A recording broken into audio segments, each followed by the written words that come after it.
បងกระดาษបញ្ជាក់កូរ៉េពិតប្រាកដណាជាกระดาษដែលផលិតនៅក្នុងប្រទេសកូរ៉េ made in Korea ច្បាស់បងមានឯកសារបញ្ជាក់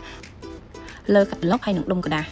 មានការទទួលស្គាល់ជាច្រើនស្ថាប័នណាទាំងនៅក្នុងប្រទេសកូរ៉េហើយនឹងណែនាំឲ្យប្រើប្រាស់ទូទាំងពិភពលោកហ្មងបងហើយជាពិសេសម៉ូដដែលបានរចនាហើយគឺចេញមកស្អាតណាអត់សាំភ្នែកទេបើទោះជាបីជាគោមណាក៏ពណ៌របស់វាម៉ូដរបស់វាចេញមករៀងសកុំរៀង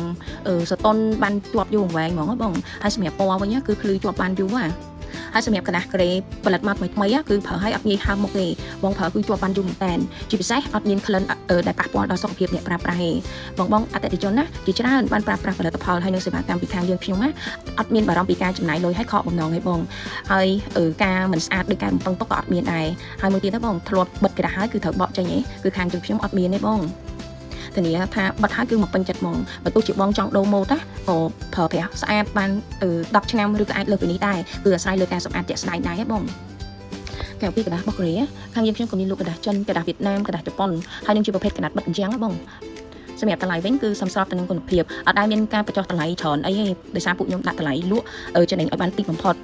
លក់ជូនបងឲ្យបានប្រើប្រាស់ផលិតផលដែលមានគុណភាពពិតមានទំនុកចិត្តចង់បានរង្វាន់ហើយនឹងទទួលសេវាកម្មដែលល្អបំផុត